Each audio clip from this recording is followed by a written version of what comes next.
যাদের হৃদয়ে আছে আল্লাহর ভয়, তারা কভু পথ ভুলে যায় না।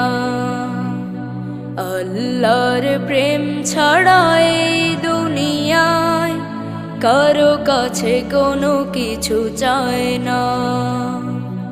দিন কায়েমের পথে যারা অবিচল, তারা হলো আল্লাহর প্রিয়জন। বাতিলের কাছে যারা হার মানে না, সংগ্রাম করে যায় আমরণ।